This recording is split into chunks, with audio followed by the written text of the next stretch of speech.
Hey guys, back with another fanfic. This is what if Izuku Midoriya awakened Spider-Man powers, after living a life of quirklessness. If this video gets 20 likes, part 2 will be up ASAP, but without further ado let's begin. Chapter 1, Origin. If there was one thing that had been drilled into Izuku Midoriya's mind ever since he was a kid, it was the cold hard fact that not all men were created equal. Boom. Wow, Kachan, that rock was huge, you shattered it like it was nothing. A young boy with curly green hair cried out. TCH, that was nothing. Just wait till I see a bigger one, then you guys will see my real power. The 4-year-old known as Katsuki Bakugo or Kachan, smiled devilishly as he looked down at his hands. He'd been practicing for months ever since his quirk manifested, and he couldn't be happier. His quirk was amazing. As a matter of fact, he was amazing. As long as he had this power, nothing would stand in his way. The boy was just about to look for something else to blow up before he heard the voice behind him speak again. You're gonna be an amazing hero one day, Kachan. Izuku Midoriya said excitedly, his cheeks a light shade of pink out of happiness for his friend. However, instead of taking the compliment and thanking the boy, Katsuki grew an enormous smirk on his face. A very big piece of information coming back to his attention. Hey, Deku, you're almost 5 years old, aren't you? When are you gonna go to the doctor to find out your quirk? Of course, the blonde already knew the answer to this, seeing as Izuku had confessed last week that he was quirkless. The green-haired boy's wide smile turned completely on its head in a heartbeat, and his proud demeanor fell as well, his shoulders slumping as he looked at the ground. That's not fair, Kachan, I already told you guys I don't have a quirk. Ahahaha, I know that, you dumb Deku. I just wanted to hear you say it again. Ahahaha. Seeing that their leader was getting quite a laugh out of the situation, the other two followers in the group decided to join in as well. After all, they cared a lot more about what Katsuki thought of them than that weirdo Midoriya. With tears threatening to fall down his face once again, the small quirkless boy mustered all the courage he had and raised his head to meet the blonde. Stop laughing at me, Kachan. If I try my hardest, I can still be a hero, even if I'm quirkless. Boom, comma. Needless to say, that was the last time the green-haired boy ever stood up to his childhood friend, if he could even still call him that. Nowadays, 10 years later, things are pretty much the same, except arguably worse for poor Izuku. Seeing as he was now in his last year of middle school, everyone was buzzing about what they were gonna be when they grew up. And it wasn't a surprise to hear that everyone wanted to be a hero. Even a young quirkless individual. Answer the question, Deku. Is what the teacher said true? Are you really gonna try and get into UA next year? Bakugo shouted fiercely at the quirkless boy. Class had just let out, and he would be damned if he wasn't gonna squeeze some answers out of this nerd now that he had the chance. The nerd in question, however, could barely comprehend what was happening as he shook in his seat out of total fear. K Kachan, I didn't mean for that to G get out. D don't worry, I'm not trying T to compete with Y you are A anything. The boy finally stuttered out. It seemed that getting picked on for years of his life had taken quite a toll on the boy's personality. Well, obviously, stupid, there's no chance you could ever compete with me. But that's not the problem. You better not even show up to the entrance exam, or I'll fry you. I'm gonna be the only one in this dump of a school to get into UA, you got that? That's gonna be my epic hero story from my younger days. And I don't need a useless extra like you to get in my way, you got that? B but K Kachan, Izuku stuttered once again, trying to think of what to say back to his childhood friend turned bully. He was about to come back with the most compelling counterpoint he could think of, but he made the grand mistake of fidgeting with his notebook while he was thinking. What the heck is this? Another one of your crappy notebooks? The blonde smirked as he snatched up the quirkless boy's property. Haha, hero analysis for the future. Why on earth would you need something like that, Midoriya? You're quirkless. One of the two boys behind Katsuki laughed. Yeah, you'd be lucky to even become a police officer, even those lame guys have quirks. Ha, the other follower added. K Kachan, stop, give it back, that means a lot to me. Oh, it means a lot to you. Well, guess what, being the only one in this school to get into UA means a lot to me. So I think I'll hold on to this. I'll give it back to you after I get what I want, so you better stay away from UA, got that? Izuku wanted to respond, but he couldn't seem to find his voice in this time of high adversity. And to make things worse, He could feel himself quivering as tears made their way to the surface of his eyes. This seemed to satisfy Bakugo enough for him to relent and start backing away. Good. See you around, you crappy Deku. I can't wait to read all of the nerdy crap you've written in here. That way it can actually help out a real hero, haha. Wow, great idea Bakugo. Yeah, you sure showed him. What a wimp. With that, the class was left empty and silent. The only soft sounds coming from Izuku slowly putting away his things and standing up from his desk. The boy took his time on his way home that day, shuffling steadily while looking down at the ground with his signature slumped shoulders. It felt like he'd been slumping like this more often lately. But who could blame him? He'd been taking some nasty punishment throughout most of his life, both mental and physical. And it always came down to one specific person. Kachan, Izuku thought, moping even more than he already was. What did I ever do to you? Why can't you just leave me alone? The quirkless boy was so lost in thought that he never noticed that he had walked into a small tunnel that he usually took to get home. What's more, he was especially caught off guard when the manhole cover in the center of the tunnel was blown off, only for a large shadow to come flying out of it. What? Said shadow made its presence known almost immediately. Standing much taller than the meek boy was what looked to be a giant slimy mud monster. And it didn't take a genius to know its intentions weren't good at all. V versus villain. Izuku shrieked as he turned tail and ran for dear life. It was no use though, as the large green blob had already set its sights on the helpless teen. Come here boy, you'll make a perfect meat puppet. Catching up easily, the dangerous villain wasted no time in wrapping its slimy body around Izuku, doing its best to enter the boy's body in any way it could. Ga mphhh. The teen cried as he experienced the most uncomfortable situation of his entire life. The pain was truly indescribable. It wasn't sharp in any way, but it was urgent. More of a smothering, suffocating pain. Like drowning, only 10 times worse. This is really it, I'm really about to die, Izuku thought solemnly. In his final moments he did his best to picture everything that made him happy. Including his mom, his hero obsession, and his dream. No, it can't end here, not like this, he thought frantically. Texas Smash, a new invigorating voice yelled. In an instant, a powerful gust of wind came flying down the tunnel, completely catching the mud villain off guard as it was thrown into the air and off of its victim. Izuku however was still disoriented and missed how the newcomer quickly leapt into action and captured the creature into a plastic soda bottle. Texas Smash, Izuku thought calmly as he blinked, his eyes open from his position on the floor. There's no way I heard that right. That would mean that the hero that just saved me is. I am here, the same powerful voice exclaimed, proudly standing in the disoriented teen's view. Are you alright young man? I appreciate you keeping that villain distracted for me. Without wasting another second, Izuku's eyes shot open all the way and jumped to his feet as if nothing had ever happened. Excitement at meeting his idol taking over his whole body. All Might, it's really you. I can't believe this. I'm your biggest fan. Ahahaha. The enormous man laughed oddly. In fact, enormous was still not a proper descriptor for the incredible size of the man.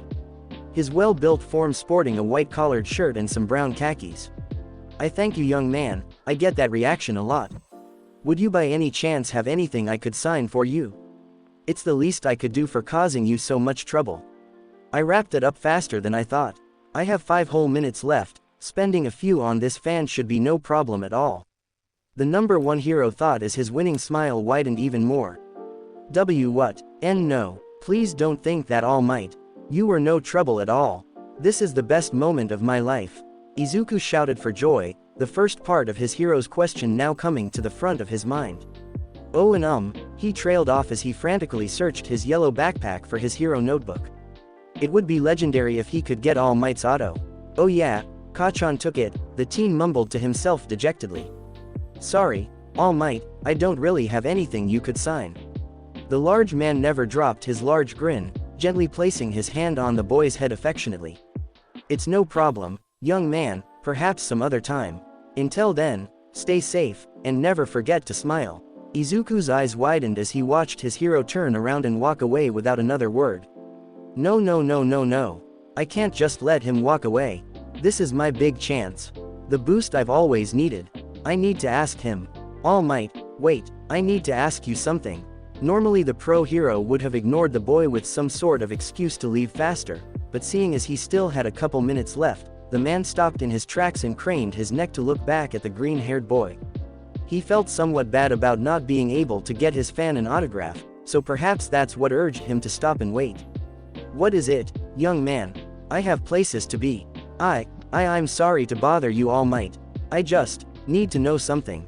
Turning around now to completely face the boy, the number one put on his signature smile and gave a huge thumbs up, signaling he was ready for anything. "Let's hear it, young man."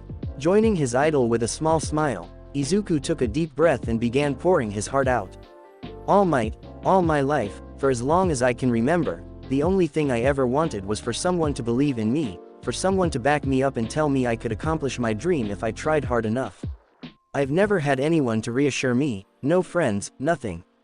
Even my mom doesn't believe in me. She tries to hide it, and of course, I still love her to death. But it doesn't change the fact I still need someone to tell me." Now feeling genuinely concerned, All Might put a hand on the boy's shoulder to get attention again. "Say it, boy, I'll do my best to encourage you, but that sounds like a lot of baggage that you're carrying around. That can't be healthy." The green-haired boy snapped out of his rant as soon as All Might spoke. He hadn't meant to go so off-topic. With that, however, Izuku clenched his fists and shut his eyes tightly. It was now or never. The answer he would get here would make or break his decision to become what he wanted most. "See, can I be a hero like you even if I'm quirkless?" The pro-hero stepped back with his eyes wide. He had somewhat expected that the question would be about hero work, but the whole quirkless thing came completely out of left field to him. Quirkless? They still exist, All Might thought before shaking himself out of his stupor. This boy was clearly still waiting for a response from his idol. It was best to not let him down. But then again, was that even an option? "Listen, young man, I honestly didn't even know that being quirkless was even possible anymore these days. They say that only 20% of the world is still quirkless, but from what I understood, that was all in the old generation." Izuku was too stunned to speak, and there was no way he was about to interrupt All Might. But deep down, the pit in his stomach was telling him exactly where this conversation was going, and he didn't like it one bit. "Push those thoughts away. I can do this, I can be a hero. Just the fact that you're standing here telling me all of this proves to me that you've had a hard life already. And I'm truly sorry for that, young man, I really am. Okay, so far this was a bit more pity than I was expecting." The boy thought cautiously as he gulped audibly for the moment of truth. "But you can't become a hero, it's too dangerous for someone like you." Comma. Izuku's blood ran cold as the words left his idol's mouth. What did he just say? He clearly heard wrong, right? "No, I didn't hear wrong. He said I can't be a hero.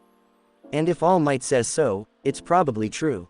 As the quirkless boy stood there, mouth agape and eyes wide while his entire world crumbled around him, All Might was about to say something else to at least try to make the boy feel better. But before he could even open his mouth, he felt his time begin to slip away as steam began forming around his body. Darn, what horrible timing. I can't just leave this boy like this, can I? In the next moment, All Might watched as the young man in front of him fell to his knees and wept his eyes out in a truly heartbreaking manner. "Oh crap, I've got a split, sorry kid." The large man panicked at the awkward situation before him, jumping off onto a nearby building before finally reverting back to his true form. Now looking a lot more skeleton-like, All Might looked down from atop the small building to the green-haired young man still crying his heart out. In truth, he really did feel bad for the boy, but at the same time, this was for the best. He knew firsthand how dangerous the hero world was, and there was no place for weakness, that was for sure. Once again, "I'm sorry young man," All Might began, his voice not booming at all anymore. "I hope you can one day come to terms with the bad hand life has dealt you. I wish you the best." With that, the lanky hero turned around and walked into the building and began down the stairs. In the end muttering something about being glad he made it out of there in time. The last thing he needed was a fanboy turned hater to spill out all of his secrets on the internet. Izuku didn't know how long he sat there in that tunnel crying until he simply couldn't anymore. Heck, he didn't even look up from the ground until he saw the setting sun had caught his attention off on the horizon. And it was also at that point that he realized that All Might was long gone. Forcing himself to stand up, Izuku did his best to hold back any more incoming tears from falling. It was odd to say, but it was almost easier now. Instead of sadness, all he really felt was empty inside. Which, to be honest, wasn't much better. The boy still couldn't believe All Might said the things he did. For the longest time, the man was like a ray of sunshine in his life. Something he could strive to be every day. Something that gave him light on his generally dark life. How could he just crush his dream like this? With a heavy sigh, Izuku slumped his shoulders for what felt like the millionth time that day. It was official, he wasn't meant to be a hero. And with that last thought lingering in his mind, he began trudging back home.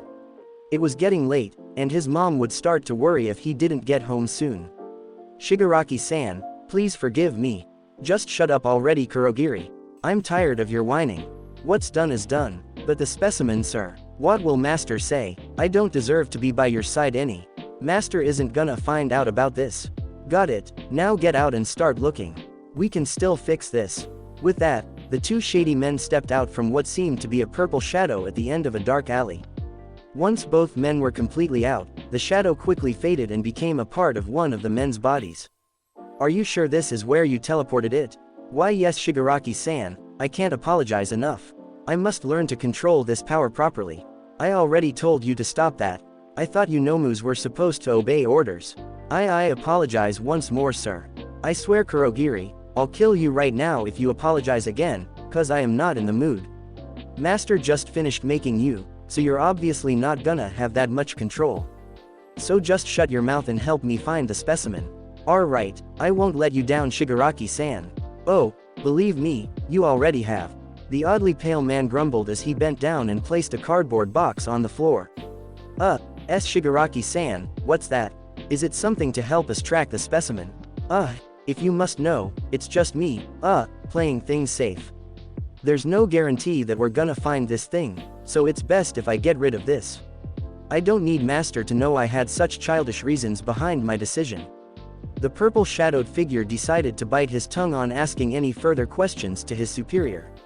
He knew well enough not to pry, especially when Shigaraki-san was being so vague. Very well then, shall we seek out what we came here for? A manic grin sprouted onto the pale man seemingly out of nowhere.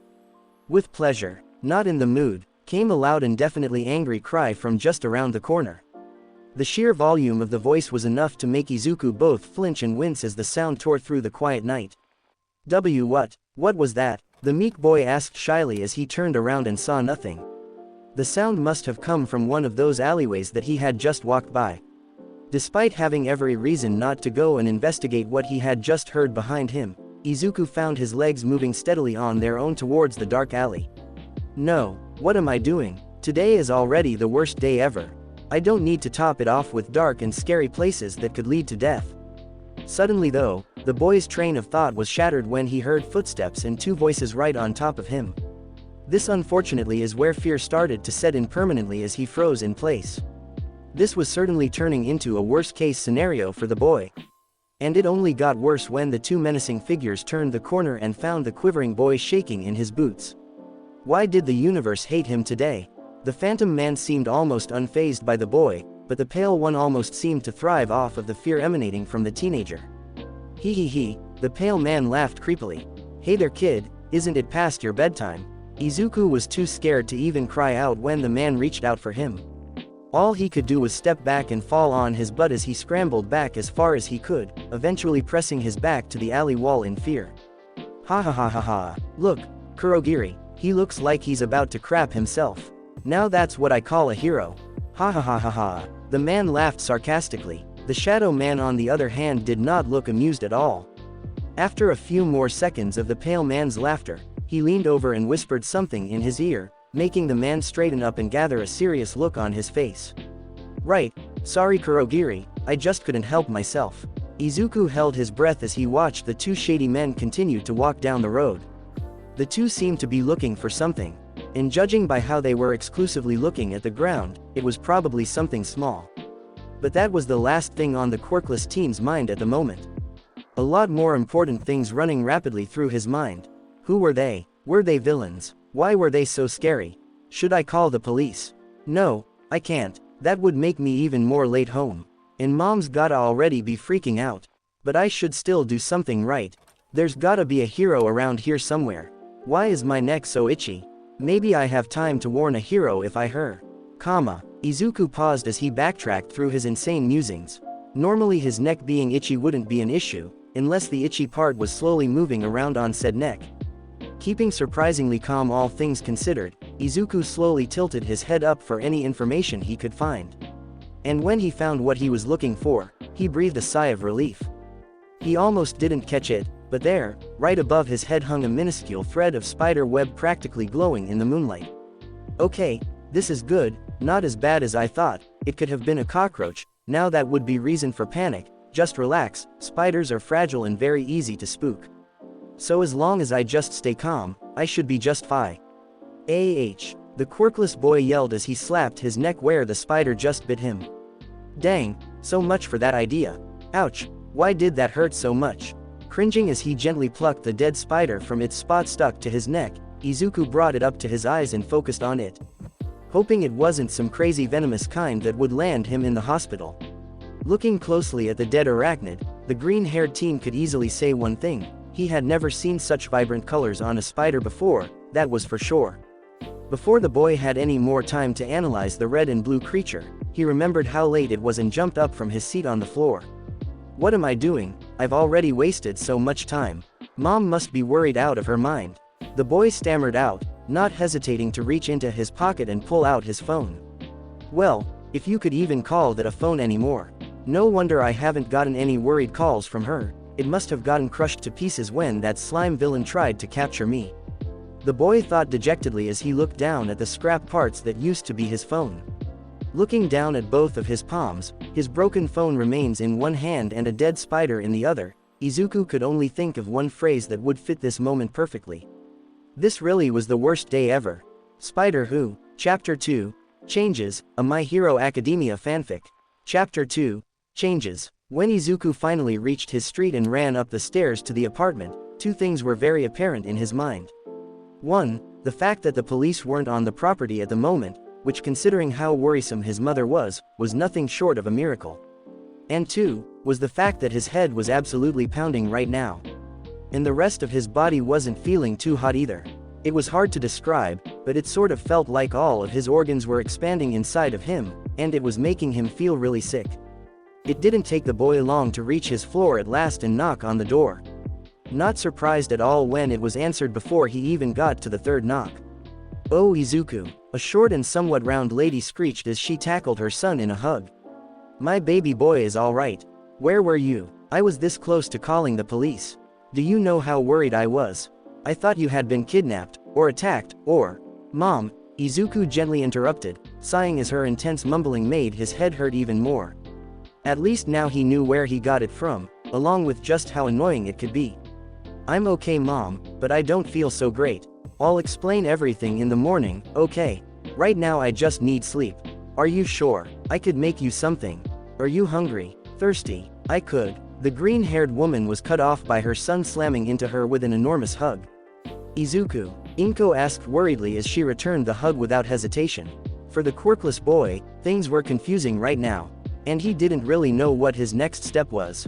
All he knew was that a hug is what he needed right now, even if it wasn't the kind he wanted. No matter how badly he wanted to, he would not break down right here in his mother's arms. He didn't really know where he was at as far as his dream went, but he would figure it out later. "Good night Mom," Izuku said shakily as tears threatened to fall once again. Inko was frozen as her son detached from their hug prematurely and walked past her. "Izuku, what's wrong? What are you not telling me? How can I help? What do you need?" The green-haired boy froze at her last question right as his hand found the doorknob to his room. His mind thinking back to a few seconds ago when he could only feel a slight amount of comfort from his mother's hug. "I need someone to believe in me. I need sleep. Good night Mom." With that, the young man closed his door behind him softly, not wasting any time in stripping down into his underwear and collapsing onto his bed. Shivering sickly even under the warm covers. What's happening to me? The next morning when the boy woke up, he felt odd. And not necessarily in a bad way. But sitting up and wiping away the sleep from his eyes, the quirkless teen couldn't help but feel that something was off. "That was some of the best sleep I've had in years. I guess I was more mentally drained than I thought."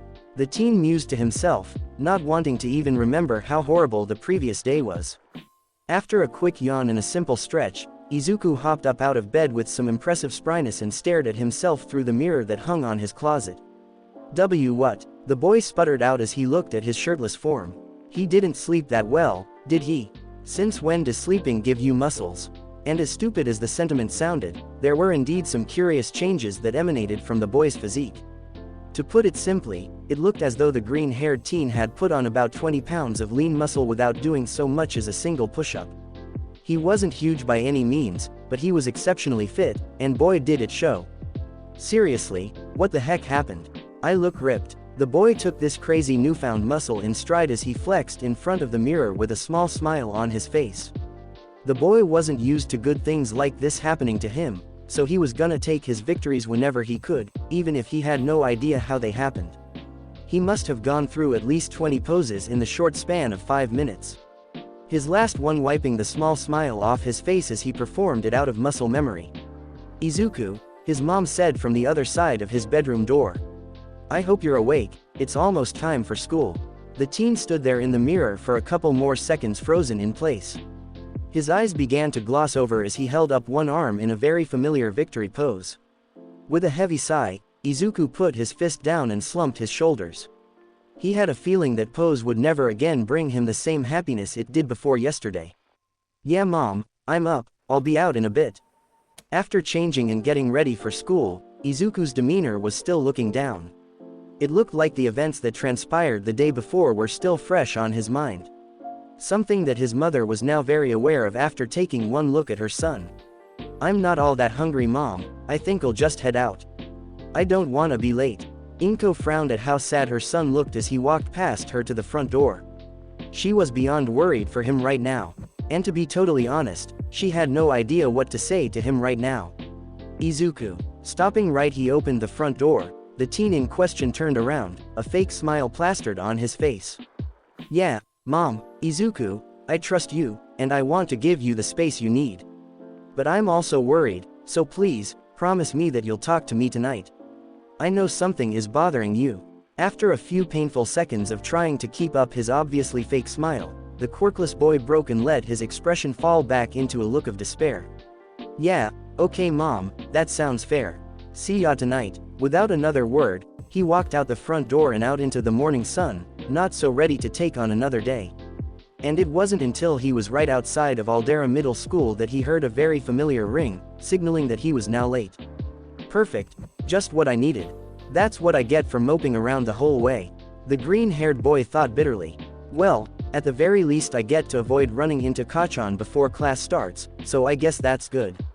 He thought again, trying to look on the bright side of things as he hurried his way into the school.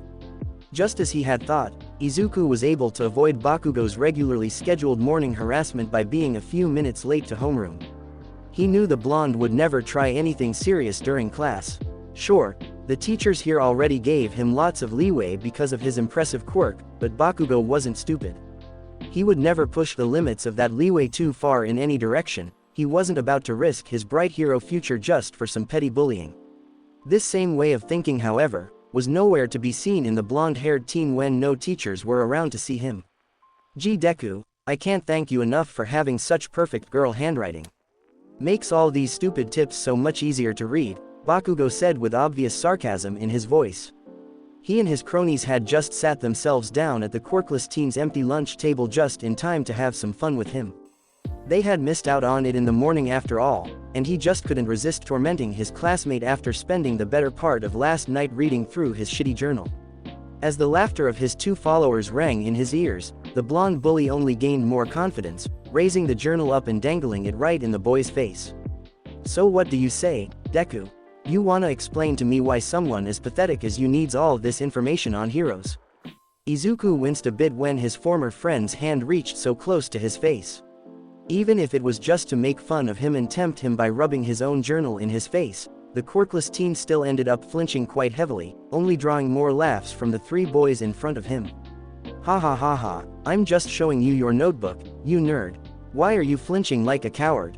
Ha ha ha." When Izuku looked up timidly a moment later, his eyes widened a bit. Instead of responding immediately, he saw that Bakugo was turned around and laughing along with his two friends. And yet, He was still holding the notebook right in front of his eyes. Maybe if I'm quick I can. No, he yelled to himself in his head, shutting down his wayward thoughts immediately. If he tried taking it back now, he would surely fail. All he would manage to do is anger his former friend. And that was not something that anyone wanted, that was for sure. Just sit here and suck it up, that's what I've always done, and that's what I'll always do. If I'm quiet, maybe he'll leave faster. The boy nodded at his pathetic plan and started to go along with it. However, he soon remembered a very important detail about why Bakugo even had his notebook in the first place. And soon, a slew of memories began invading his head. Oh, it means a lot to you. Well, guess what? Being the only one in this school to get into UA means a lot to me. So I think I'll hold on to this. I'll give it back to you after I get what I want, so you better stay the fuck away from UA, got that? But you can't become a hero, it's too dangerous for someone like you.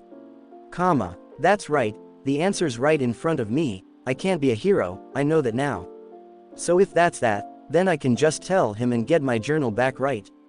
But wait, if I don't want to be a hero anymore, then why do I even need the notebook?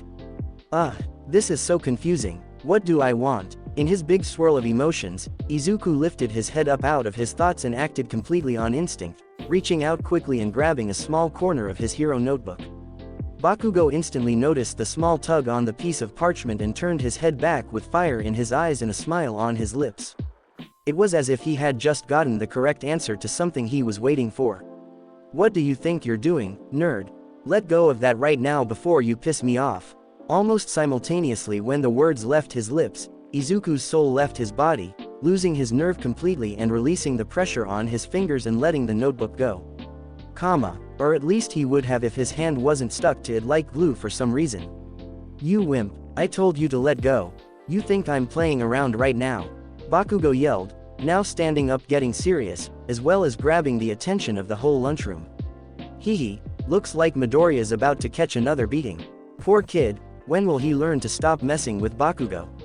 Ha, screw him, kick his butt Katsuki. Izuku did his best to ignore the chattering around the lunchroom as tears swelled in his eyes in a panic. K-Kachan, I'm trying. It's stuck, just gimme a second too.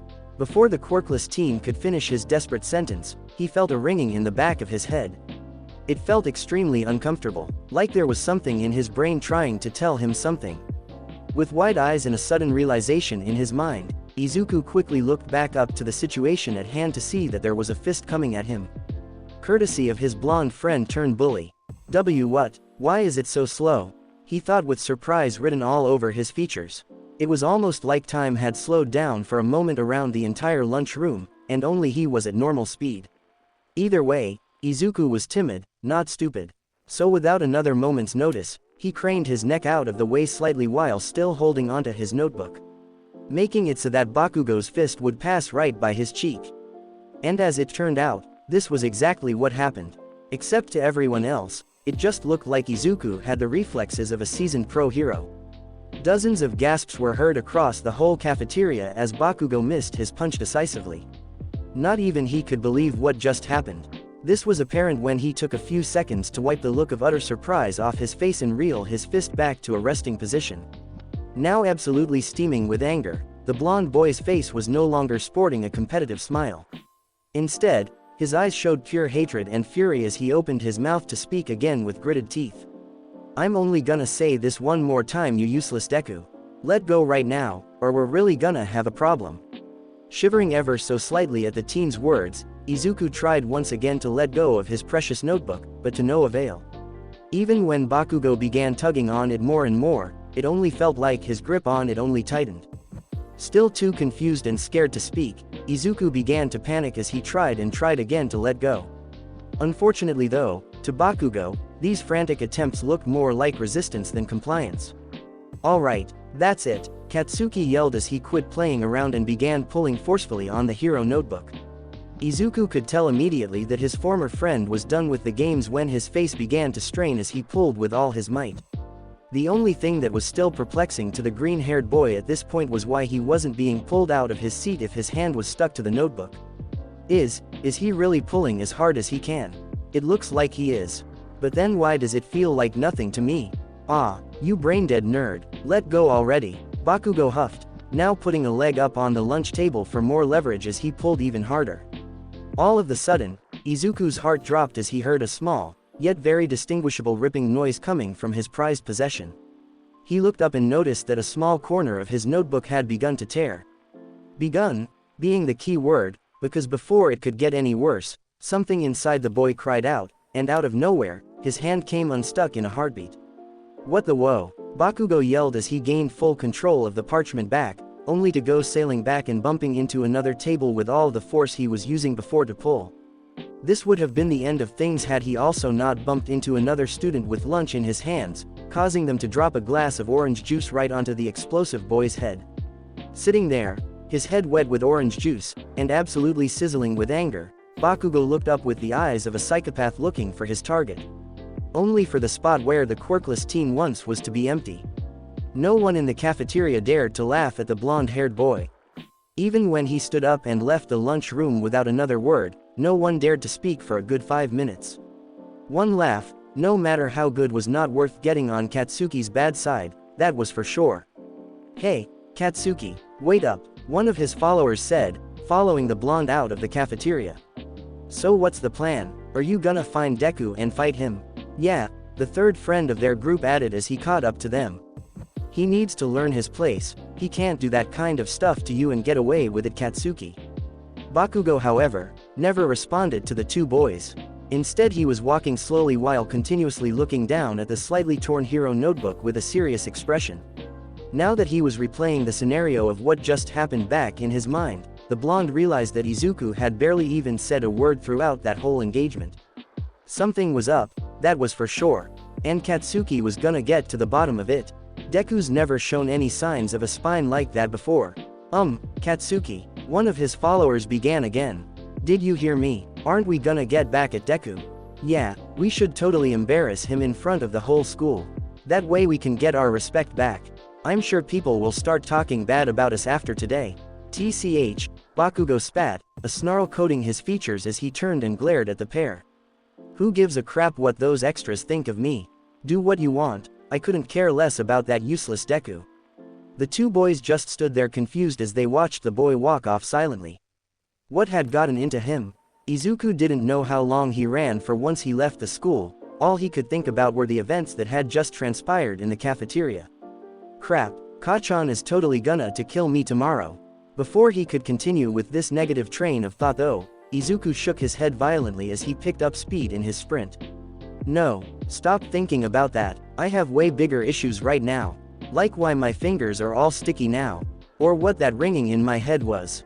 And come to think of it, I've been running for a while now, why am I not out of breath yet? Eventually, the green-haired teen came up onto an abandoned alleyway, slipping into it quietly and leaning against the wall.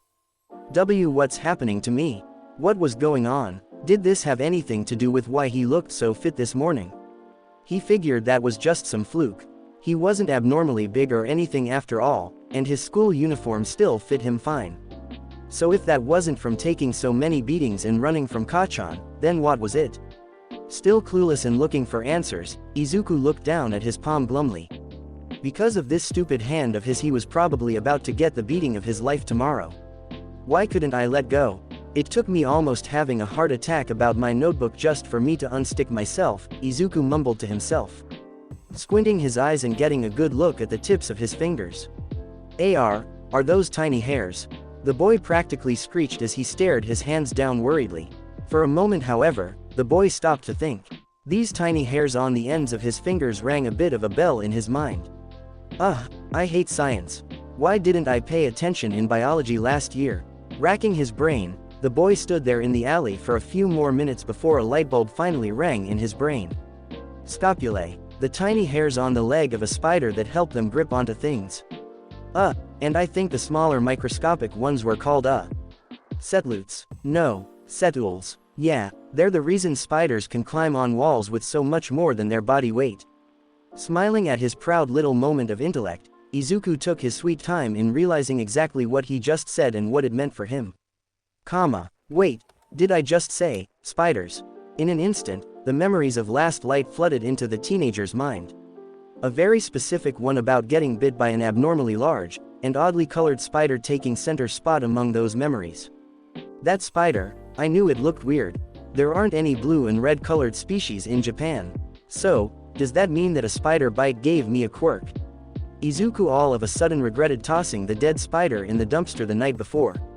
He was sure it would have given him some really valuable information if he would have kept it and examined it a bit further.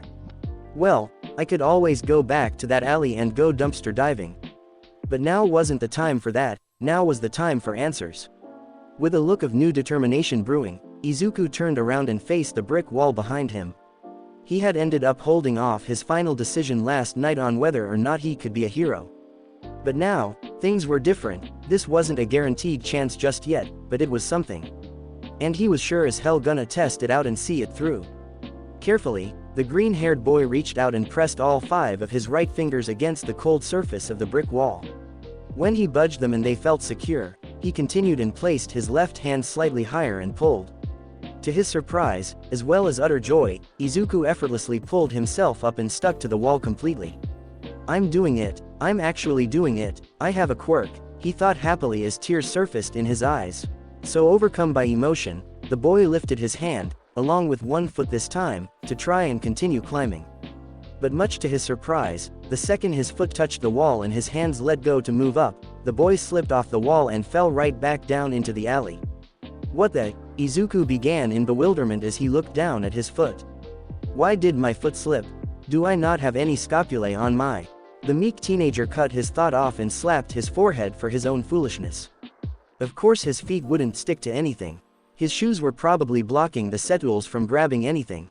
And so, after rapidly taking off his shoes and putting them away in his backpack, Izuku began climbing the wall once again, thankful for the fact that his setools were working through his socks as he climbed higher and higher. When he reached the top, the boy shakily sat down on the roof, the realization of what he just did still not sinking in. I actually have a quirk. This is real, I'm not dreaming. He mumbled as tears formed in his eyes once more. This was truly a dream come true. Sure, it wasn't the most flashy power out there, but it was something. Maybe after some training and some creative thinking he could make this useful for hero work. Just as his brain was getting going with crazy hero ideas and cool ways to use this power, Izuku put on the brakes and stayed silent for a moment.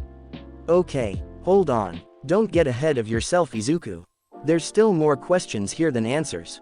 Like what that ringing in my head earlier was, and why I don't get tired from running for 20 minutes straight. Also, if that weird spider really did give me this power, can I really call it a quirk? I guess I do need to pay that dumpster a visit. This is gonna suck, but I need answers. After climbing down from the small apartment building and running around town for a bit, Izuku was easily able to find the alley in which he had the encounter yesterday. Not only was the sight of it still fresh on his mind, but it was also right in his path where he walked home every day, which made things much easier. Right as the boy arrived, however, he noticed one very horrifying detail that shattered his big plan into tiny bits. No, the dumpster's empty. The trash collectors must have come and emptied it. With a heavy sigh, the super-powered teen sat down glumly right across from the big green dumpster.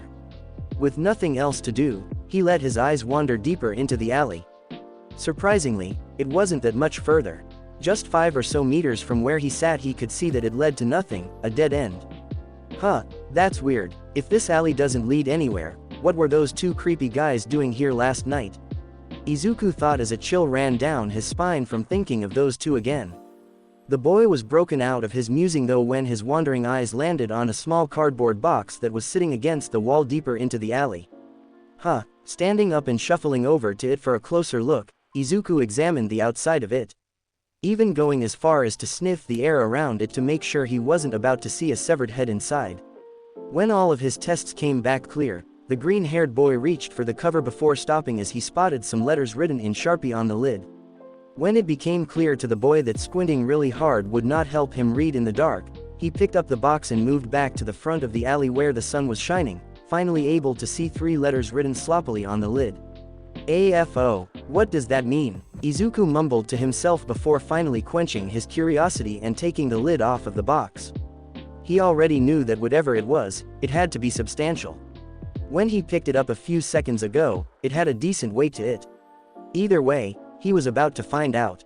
When the teen opened up the cardboard box at last, he saw something quite unexpected. It was both something that he was very familiar with, while also completely unknown to him. How was that possible, one might ask? Well, the answer was simple. Comic books. The box was absolutely filled to the brim with comic books. Well, that and a few VHS tapes, all items having one thing in common. They were all labeled, Spiderman. Spiderman, I've never heard of this guy. Is he a pro hero?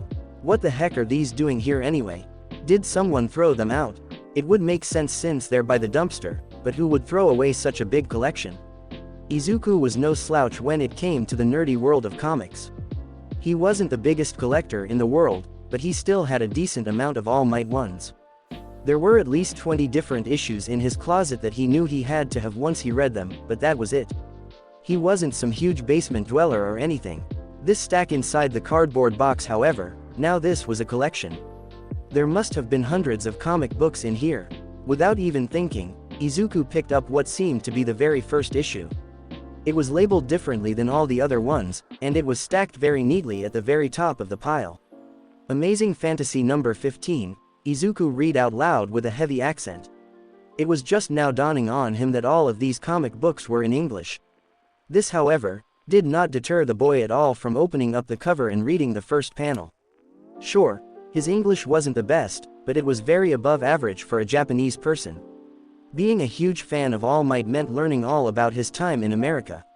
And that included learning to decipher news stories that were all completely in English. After a few minutes of confusion, the green-haired boy quickly caught on that American comics were read from left to right and began scrolling through the first issue. Page after page, Izuku's eyes widened even more. Was this some kind of joke? What was going on here? This boy Peter Parker was going through exactly what he was going through. Or is it the other way around? Izuku thought before continuing his reading. He even managed to laugh out loud when he found out that this boy in the comics also had a loud and obnoxious blonde bully. But the real juicy part came when the boy got his powers. This is where Izuku really buckled down and paid attention. He took note that the first power the boy in the comic displayed was being able to jump high and cling onto a wall to avoid a car. The boy then climbed all the way to the top and gripped a metal pipe, crushing it as if it were made of paper. What? Jumping? Super strength? Can I do that? Izuku thought out loud as he set the comic book down gently along with the others. He could feel in the paper that it was way older than the comics that he was used to dealing with, so he was gonna make sure to be extra careful with them. Wanting to do a quick test to see if he could do the things that this comic character could, Izuku walked over to the dumpster and crouched down, not wasting any time in sliding his fingers underneath it and applying force. Much to the green-haired boy's surprise, he didn't even need to exert himself all that much. With ease he picked up the empty dumpster. It felt completely weightless to him. This was incredible. Was he really this strong? How did he not notice this before? And how did he not completely destroy something by accident at school today? Maybe I didn't really feel it since I'm kinda timid by nature. Pretty soon, one thought led to another, and Izuku went wide-eyed when he remembered his impromptu tug-of-war with Bakugo and how he wasn't even budging an inch against all of the blonde boy's strength. I can't believe it, I'm stronger than Kachan. Before he could get too excited though, the super-powered teen swiftly took his shoes off again and threw them to the side. Once he was ready, he crouched down once again, but this time, instead of moving his hands, he sprung up and jumped as high as he could. For what felt like the 10th time in the last 10 minutes, Izuku's mouth went wide as he soared through the air and looked down. He had to have been at least 8 or 9 meters in the air right now. Izuku was right at the peak of his jump when he reached his hands and feet out and perched softly onto the wall. It looked like he was sorta getting the hang of this sticking thing. And not only that, but he could almost see the top of the building he was attached to. This was a 5-story building, and he just jumped almost 3 of those stories. Doing his best to calm his heart rate, the green-haired boy took a deep breath and urged himself to let go of the wall. However, unlike earlier today, his body obeyed and his hands and feet became unstuck. With that, the teen landed on his feet with a small thud against the pavement. Wincing slightly as the only thing between his bare feet and the hard ground was the thin layer of his socks. That was beside the point though, he could work out something so trivial. The big thing to focus on was the fact that he finally had a way to be a hero. Right, in truth, There was still a lot of doubt in his mind, and rightfully so. He still had no one to believe in him, as well as the cruel words that still haunted his mind from his biggest hero.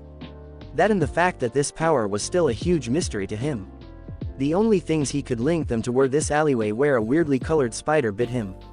Well, that and now this mysterious box filled with American comics that somehow showcased a hero with all the same powers as him. Oh well, one thing's for sure, I'm definitely taking these home and reading them some more. I'm sure no one will mind since they were left by the dumpster.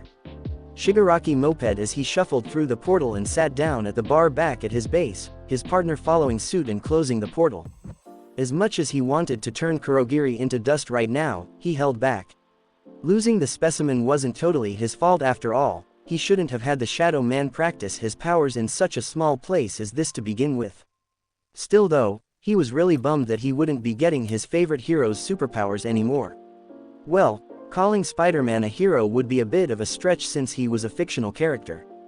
But still, he was still way cooler than someone like All Might and the rest of this godforsaken hero society.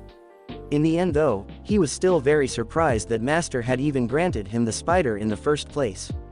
He knew that Master could give quirks to pretty much anything, but he didn't really know if it inconvenienced him or not. Either way though, he wasn't about to tell him flat out that he lost the thing. He had already dumped his stash of comics that he got from Master's library in hopes that his intentions with the spider weren't too obvious. Now all he needed was for this whole thing to blow over. Speaking of the wonderful man, there he was calling him right now. Crap, Ehime, hello Master, how are you today? I am quite well Shigaraki Tamura. How about you? I trust that things went well with the spider I sent you. Ah yes, things are perfect. I've actually stored him away for future use. You see, I figured that I would use it to strengthen my ranks later on with other members. As you know, I am already quite satisfied with the strength of my own quirk. I see, very well. That is quite wise of you. And I also trust that Kurogiri is progressing soundly. Yes Master, he's been a great help. One of the most versatile quirks I've ever had the pleasure of witnessing. Very good, I will inform you of any other Nomus that make a significant breakthrough. Thank you Master, I appreciate that. Right when it appeared that the call was about to end and relieve the pale-skinned man, the dark menacing voice on the other end spoke one last time. Ah yes, and one more thing, my young disciple.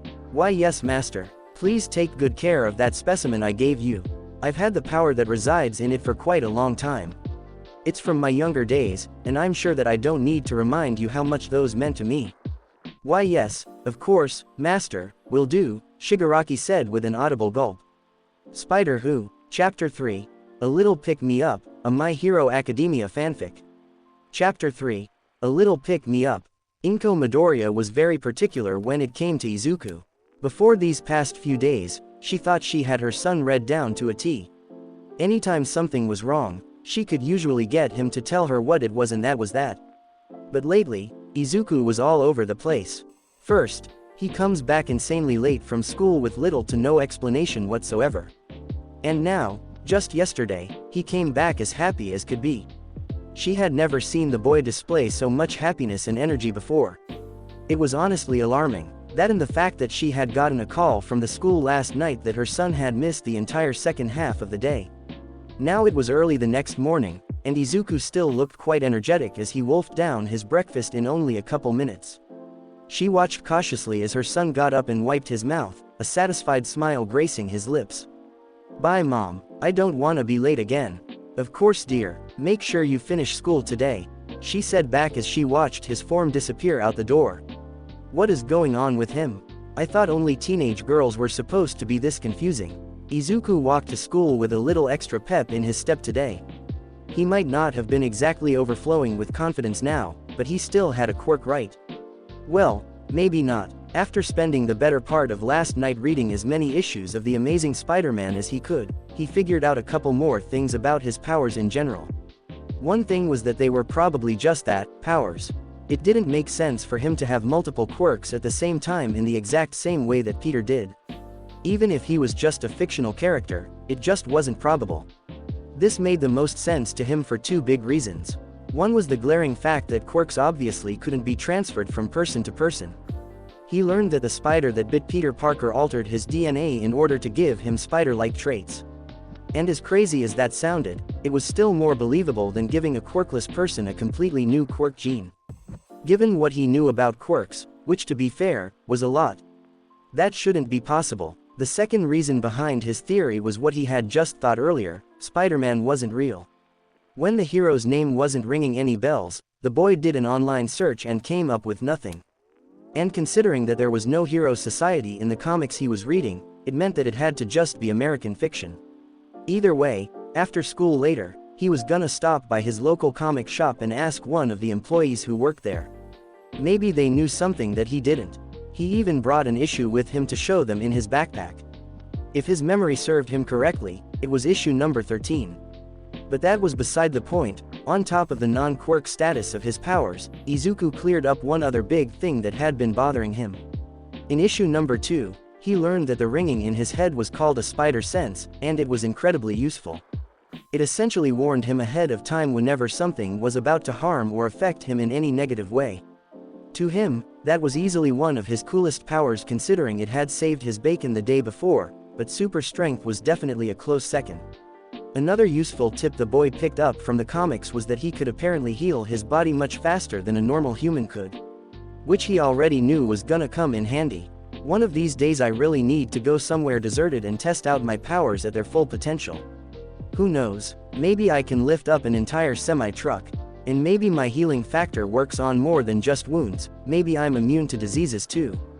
School mostly flew by that day for the young green-haired boy. And as far as he could tell, things were okay on the side of his bullies as well. Bakugo and his friends never even so much as grazed him today. All he got was a dirty snarl from the blonde every time they made eye contact. Izuku figured he must have been biding his time before he went all out and murdered him, but for once, he wasn't worried. He had what he needed to defend himself now, so things were good now. Okay, so maybe he was still a tiny bit scared of Kacchan, and maybe he wasn't as courageous as he thought he was, but could you blame him? One little good day doesn't necessarily erase a whole lot of bad ones. Still though, he definitely felt more sure of himself now that he had powers. But at the same time, he wasn't about to use them to get back at Kacchan either. He'd read about what Peter went through for not using his powers responsibly. And he was not about to make the same mistakes as him. One could even say that the lesson of responsibility was instilled into Izuku more firmly because of how big a fanboy he was by nature. Wow, Spider-Man sure is growing on me fast. He's not even a real pro and I already look up to him. Izuku thought to himself as he exited the school. He had actually let his mom know ahead of time what his plans were after school, courtesy of his backup phone. Except she thought he was going for some of his nerdy All Might merchandise, not to get an opinion on some comics he found in a random alleyway. Yikes, just thinking of All Might now left a frown on the boy's face as he walked down the street in silence. He had looked up to him for so long only to be crushed without a second thought from the man. But at least now I have a chance to become a hero. Izuku told himself with all the strength he could muster. The real question now was, did he believe it? Did he truly believe with his whole being that he could be a hero? He was inclined to say yes and move forward, but something stopped him, and he knew exactly what it was. How can I do it? No one believes in me. Heck, I barely believe in myself. If I'm still scared of Kacchan at school, then how the hell am I supposed to become a hero? The boy was broken out of his thoughts when he heard a loud shout from down the street. It sounded like it had come from multiple people at the same time, like a synchronized cry. Looking around and realizing where he was, the boy soon found out he was close to the comic shop, which was admittedly a bit far from his house. He was somewhat familiar with the area, but he still took the time to look around and inspect the street he was on. There was a small coffee shop right on the corner, as well as a variety of other shops across the street from where he was standing. But those places weren't what grabbed his attention. There it was again, and that was all the confirmation the green-haired boy needed to walk across the street and peer into the open window of the small little fighting dojo. It was surprisingly roomy inside, fitting what looked to be at least 50 disciples as they practiced striking all together in perfect harmony. The sensei looked to be quite strong as well. And something about his orange hair looked very familiar to Izuku. He must have been an old pro, but he wouldn't know for sure until he consulted one of his notebooks. The super-powered team must have sat there for an entire half-hour watching the students practice and hone their skills. It really got him thinking about all the tools heroes needed to have out in the field. I guess that's another thing I'm gonna need if I wanna be a hero. I'm gonna need to know how to fight, Izuku thought glumly, once again thinking ill of himself as he continued to watch how amazing all the students were. How the heck was he supposed to get to a level like them? What are you doing? Izuku shrieked in a little higher of a pitch than he would have preferred as the new voice confronted him. Turning around, he saw that there was an orange-haired girl giving him an odd look, as well as a tall indigo-haired guy standing behind her somewhat timidly. Though that wasn't what Izuku first observed about the boy, no, what really got to him was the boy's school uniform. That guy, he goes to UA, but Izuku didn't have time to keep thinking because the girl was already talking again. You know you don't have to just watch, right? Go in there and sign up. It's really friendly, she said with a winning smile. I don't think is she talking to me? Why is she talking to me? Why is a girl talking to me? After a few seconds of hearing some very heavy stuttering, the orange-haired girl rolled her teal eyes and sighed. Why was she a magnet for these types of people? Maybe it was because she lived in a fighting studio, but she'd seen plenty of guys like this before. And much like the others, he probably wanted to join the dojo to get a little confidence boost. And hey, more power to him. It's what she had been trying to get her friend behind her to do for a long time, but Tamaki just wouldn't budge. Oh well, at least I have the patience to deal with these guys. Seriously, it's fine, go right on in and sign up. Let's just say I'm close with the management here and they're good people. What's your name? She said kindly once again, this time extending her hand for a friendly shake. Izuku could barely form a coherent sentence in his mind right now, so he was damn sure that if he opened his mouth, things were gonna go south fast. But he couldn't just run away right here, right? No, I mean sorry. I didn't mean to I've gotta go. With that, Izuku took off as fast as he could in the opposite direction, leaving the girl hanging as she frowned and lowered her hand. Turning a corner and breathing heavily, the green-haired boy did his best to collect his nerves and stomp them out. What the heck was that? My first conversation with a girl and I totally messed it up. Why was that so hard? I could barely even think. It probably didn't help that she was really cute too. Should I go and apologize? Figuring that an apology was the best course of action, Izuku walked back around the corner and breathed a sigh of relief when the two teens were still standing in front of the dojo, but what the boy didn't expect was that the girl seemed to be chewing out the guy for some reason. What was that all about? Without another moment's notice, Izuku looked around quickly. When he was sure the coast was clear, he climbed up onto the small building neighboring the dojo. From there, it was only a small hop and he was in a perfect position, perching himself right over the two teens and getting an earful of their whole conversation. Don't even get me started on this, Tamaki. You are an amazing student. And you're gonna be an even better hero someday. I don't understand why you keep doubting yourself. I know, you say that all the time at Tsuka, but you don't understand what I'm going through. Mirio has been so busy lately. It's only been a couple of days, but I barely even see him anymore. Something about some special training. And how does that affect you? Are you jealous or something? The girl huffed. She was clearly becoming irritated. No, of course not. Actually, it's just the opposite. I'm unbelievably happy for him. It's just, sometimes I feel like I'm nothing when he's not around. I guess I just rely on his confidence rubbing off on me, you know. He was the first person to ever believe in me. Izuku widened his eyes at the unexpected turn this conversation was taking. He knew that this was getting really personal and that he should probably just go, but something inside him kept him glued to his spot on the dojo's roof. So far this conversation had hit really close to home for him, and he wanted to see it through.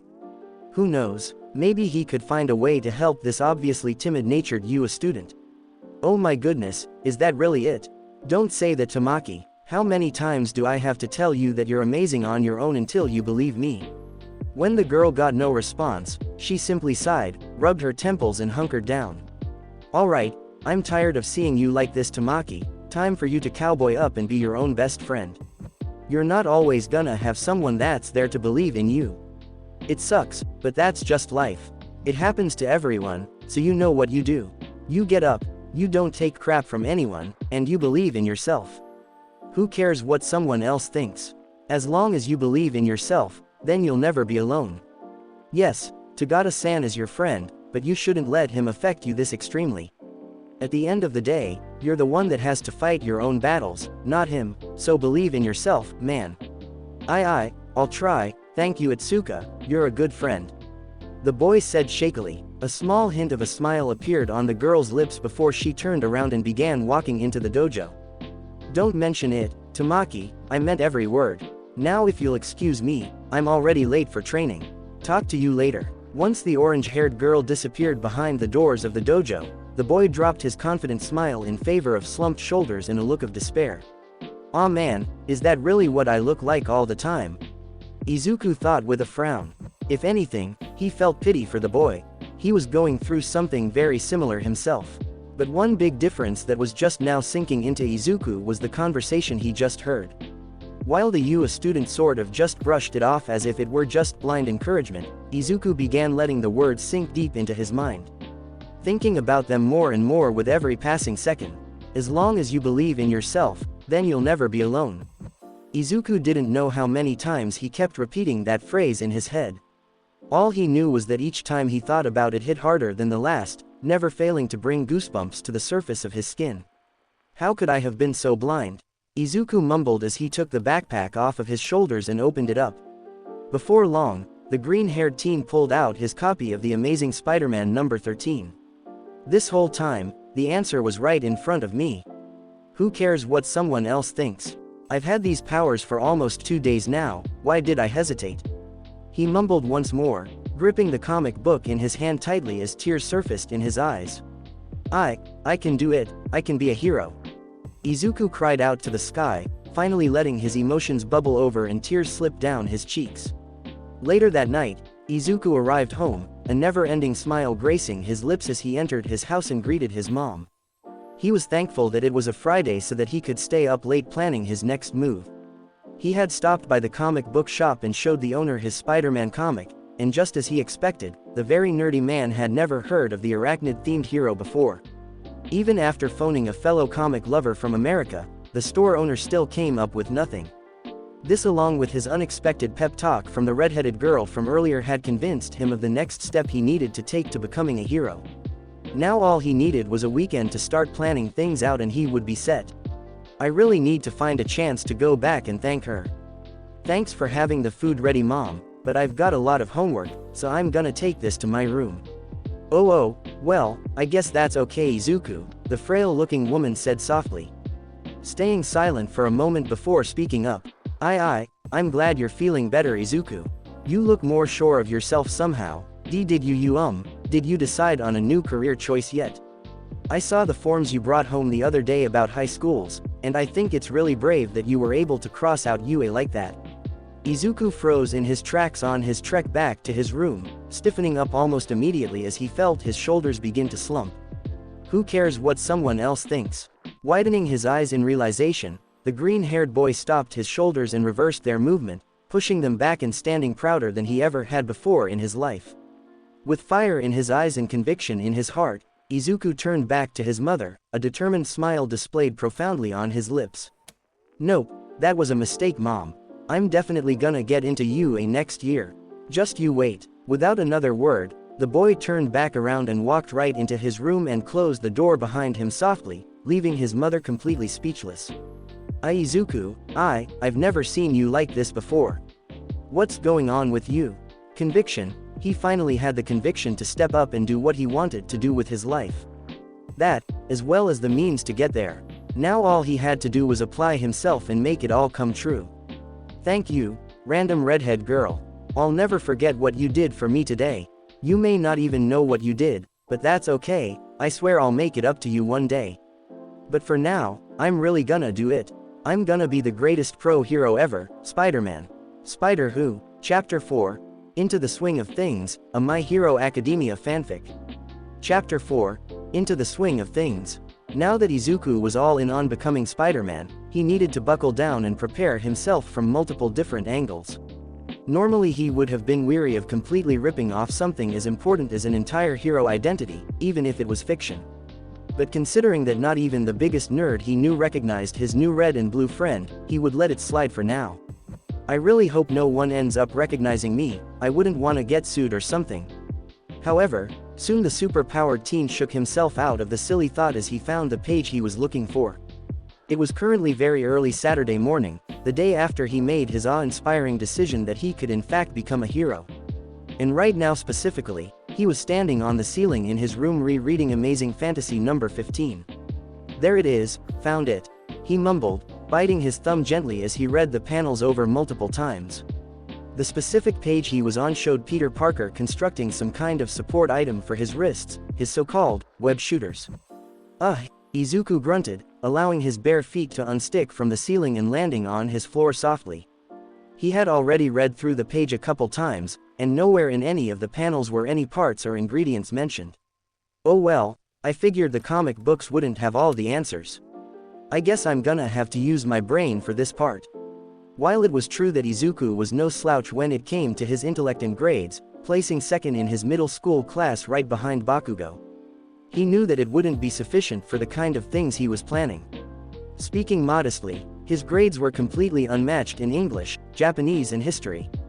But in order to create such a complex mechanism, as well as the chemical formula to produce the ammunition, his not-so-perfect math, physics, and chemistry grades were gonna need a lot more effort put into them. Of course all three of my worst subjects are part of the things I'm missing. I'm gonna have to ask some of my teachers if they're willing to teach me extra after school. The green-haired boy was no doubt gonna dread that specific part of his plan. Especially when he was sure his quirkless status was gonna affect the answers of some teachers. But such a small obstacle was not about to stop him, not now after he finally had some confidence in himself. I'll do it, it'll be worth it in the end, and I know I can pull it off if I study hard enough. Watch out Kachan, I'm coming for your number 1 seat. Just as Izuku was getting pumped up at the thought of the brand new challenge, another idea popped into his mind. One that he could start even sooner than Monday. Maybe he could go to a bookstore and buy some college textbooks. He was planning on going out today to test his powers fully anyway, he could easily make a couple stops along the way. Hurrying to pick up his wallet, the green-haired boy checked it with hope in his heart that he would have some spare change lying around, but to no avail, he was severely lacking funds. Darn, why did I have to buy that new All Might figurine last month, he said with a sigh. Looking around his room and seeing all of his symbol of peace memorabilia, Izuku couldn't help but feel a little bit awkward about it. It wasn't that it made him mad to have to stare at it all the time or anything, but he would be lying if he said that it didn't feel kinda wrong. Do I really not like All Might anymore? Pondering the question more deeply, Izuku did his best to take out his bias. At the end of the day, All Might probably didn't mean to be as cruel as he felt when he said those words to him. The number 1 hero was just looking out for his safety, and that was that, right? Well, yes, but also no. Sure, to All Might, that might have been the right thing to say. But to Izuku, no matter how good his intentions were, it didn't make it hurt any less. And now that he ended up with powers and a chance to rewrite his story, worshipping him like this just didn't feel right. Reaching out gently to one of his more expensive All Might figurines, Izuku took it off of his shelf and looked at its perfect condition. It was still in the box, the very same box that it was put in when it was made. He was standing in his signature victory pose, as well as wearing his iconic Silver Age costume. It was a product that truly lived up to the name limited edition. Dancing circles inside of his brain, Izuku was at an impasse. He knew for a fact that he could very easily sell this thing at the comic shop for at least 50,000 yen, which would definitely be enough for some good quality textbooks and then some. But now the only question was, should he do it? He remembered exactly when he got this figurine. It was from his mother back on his 10th birthday, which made it undoubtedly one of his most prized possessions. Shutting his eyes tight and clenching his teeth, Izuku fought back the tears he knew were coming. He needed to be strong, he wanted to be a hero now, no more fairy tales. He finally had the opportunity to become everything he ever wanted, as well as the backing of someone who would always be with him, himself. That's right, he believed in himself, and he had made a commitment. He would not break it on the very first day. Winning the battle against his threatening tears, the super-powered team grabbed his backpack and placed the All Might figurine inside of it, along with a brand new hero notebook labeled number 14. With that, he got dressed and collected his things once again before walking out the door to his room. He had an agenda and he was gonna stick to it, even if it killed him. Alright then, Hero Analysis Journal for the Future number 14, Entry 1, Spiderman. Izuku mumbled what he wrote as he began his first entry in his new notebook. It was actually pretty handy not having to come up with a hero name. Without Spiderman, he probably would have ended up naming himself some kind of lame variation of All Might's name. Last night he had also begun his rough sketch of his hero costume. This was also rather effortless considering he didn't want to change up the comic version too much, it was really starting to grow on him. One thing he did want to change though, was the color scheme, but he was still undecided on what shade of green he should use. Oh well, I can always think about that later, right now I should get to why I came here. At the moment, Izuku was standing in a huge pile of garbage at his town's very own local junkyard. And by junkyard, he meant the hideous Dagoba beach. Apparently this place had gone from a popular tourist attraction to a garbage dump in the matter of just a few years from people littering. But this was the last thing on the green-haired boy's mind as he stretched his body and prepared himself for what was to come. He was here for one reason, and one reason only, to find out the limit to his enhanced strength. The sun was almost fully out over the horizon when Izuku finished his little warm-up. And so not wanting to waste any more time, the boy leapt off his pile of trash and landed on the biggest appliance he could find. Inspecting what looked to be a giant security safe, the super-powered teen nodded in satisfaction and prepared to lift it. It was at least 4 times his size and looked dense as hell, so he was a bit more careful with this one. But much like his encounter with the dumpster, it was still pretty easy for him to lift off the ground. Izuku thought as he looked around the ruined beach, the safe still comfortably in his hands. When his eyes found what they were looking for, he didn't hesitate to jump over to it with the safe on his back. Perfect, Izuku said happily, placing the safe on top of a scrapped-up car. It was missing all 4 of its wheels and looked like it hadn't moved from this spot in years. But to the green-haired boy's pleasant surprise, it still had a motor, which was visible due to the fact that it was lacking a hood to cover it. Nice. With the motor inside of it, it should be close to its full weight. Which I'm guessing is around 1,800 kilograms, along with the safe, which should be another 500 or so kilogram. Now, assuming that the logic in the comics is sound, then the super strength comes from being able to lift multiple times my body weight, just like a spider can. And I read online that most spiders can lift between 150 to 200 times their own body weight, so let's just settle on 175 for the sake of balance. Now, last night when I was doing my research, I also weighed myself for the first time since I got my powers. And I gained a considerable amount of weight, going from 48 kilograms to a whopping 60. So knowing that, all I have to do is multiply that by 175 and I have a rough estimate of my weight limit. I can see why I'm gonna need to get better at math now, this is so hard. Little did Izuku know that he had been mumbling that entire time, much to the amusement of a blonde-haired, blue-eyed individual that was now watching him on top of a pile of trash. Rather than interrupting his train of thought however, the blonde merely sat back and watched as Izuku worked out the problem in his head and came to his solution. Got it, if my math is right, then my limit should be right around 10,000 kilograms. Wow, that's pretty impressive. Izuku jumped and turned, the new voice scaring the daylights out of him. Oh, sorry about that. I didn't mean to scare you. The super-powered teen looked the newcomer up and down, trying to figure out why he looked so familiar. He had blonde hair combed back neatly, and blue beady eyes that came off as very friendly to Izuku. It was also obvious that the boy was physically strong, he had a presence about him that somehow just oozed confidence.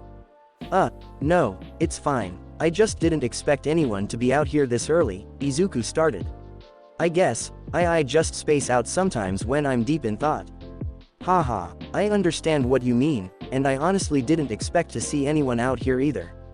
I'm actually a little early for my regular training. That caught Izuku's attention. Training, what do you mean? All of a sudden, the blonde teen paled as though he had just given something crucial away. But he was fast to recover and respond to the super-powered teen. It's just this training program that I started a few days ago.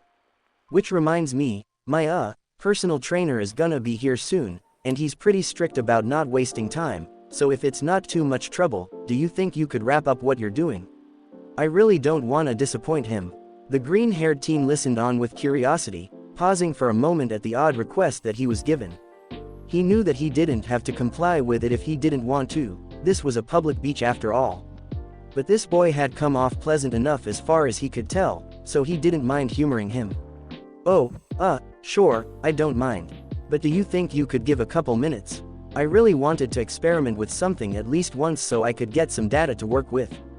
The blonde boy visibly relaxed at the response he got, once again putting on his wide smile and shooting Izuku a big thumbs up. You got it, I won't lie, I was wondering what all those numbers you were mumbling were about anyways.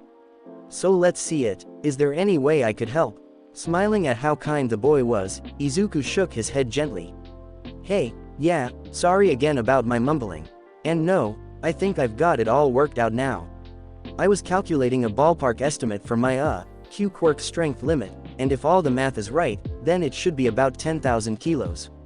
The boy stuttered, still not used to lying about his powers. Oh wow, that's amazing. The blonde sprung up from his seat, genuine happiness written on his face. Yeah, I guess it's pretty awesome. But now I have to test it. This car with this military safe on top of it should be somewhere in the range of 2,000 kilos, which would be about 1/5 of my supposed max. So now I'm gonna lift it up and see if it feels that way. Wow, you were running all those numbers in your head without a calculator. You must be really smart. Realizing that the boy was waiting for his name, the super-powered teen spoke up. Izuku Midoriya, haha, well then, nice to meet you Midoriya-san. Mirio Tagata at your service. Izuku's face remained blank as once again a bell rang in his head about the boy after hearing his name. But he quickly shook it off and responded as to not seem rude to the boy. Oh of course, likewise Tagata-san. I meant what I said though, you sure are smart. It would have taken me years to run those calculations in my head. And the way you're testing your max is smart too. I would have just run up to big objects at random until I couldn't lift one anymore, ha ha ha. The green-haired teen managed a small chuckle at Tagata's playful banter, but before long, he got back to work. Opening up his notebook and preparing to mark down if his theory was right or not based on the coming results. Alright, here we go, Izuku said, stepping up to the car and crouching down into a power position. Tagata watched on with curiosity as well. While the boy was many times smaller than the object in front of him, it was obvious that he had some sort of strength quirk to make up for that. Either that, or he had just been blowing hot air this entire time. But much to the blonde's surprise, after a few seconds of waiting, Izuku did in fact lift up the weight placed in front of him. And rather easily at that. Tagata almost couldn't believe how effortlessly the boy transferred the weight onto his back, now holding all of it up above his shoulders and pressing it up over his head. It was truly a bizarre picture, that was for sure. But what Tagata couldn't see, was what Izuku was feeling on the inside. And as much as he hated to admit it, the weight he was currently holding wasn't as light as it looked in his hands. Wow, it's not really that easy anymore, but this definitely isn't my limit. I'd say that my ballpark estimate of 10,000 kilograms is pretty accurate, and that's just what I can lift. I'm sure I could handle even more if all I had to do was hold it. After a few more seconds of grunts and general discomfort for the green-haired boy, he slowly brought the weight down before gently placing it onto the ground. Phew, wow, that was awesome. Izuku shouted in excitement, he just lifted a car. How cool was that? Heck yeah it was. How was the weight? To me it looked like you barely even felt it. Izuku nodded, explaining the conclusion that he had already come to. It felt good. It definitely wasn't easy by any means, but I'm sure I could go way higher, especially under stress. I'd say my original calculations are right on target. Tagata smiled. This had been an odd, but welcome start to his normally painful and rigorous mornings. And this boy was quite the character as well, he wanted to know more about him already. The blonde was just about to open his mouth to ask the green-haired teen exactly what his quirk was, but suddenly, he felt a buzzing in his pocket, and dread filled his head in a matter of moments. Taking out his cell phone, Tagata opened the text message, already knowing who it was from. I'm 5 minutes away, you better be there already warmed up. The blank expression he was giving dropped like a stone, and it was obvious too, because even Izuku seemed somewhat worried. Tagata-san, are you alright? He asked, concern etched all over his face.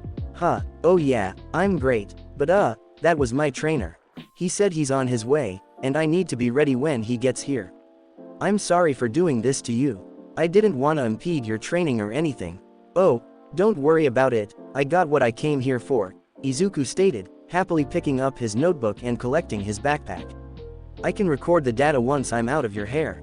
Tagada's smile shined brightly, once more back at 100%. Thank you so much Midoriya-san. It was a pleasure meeting you.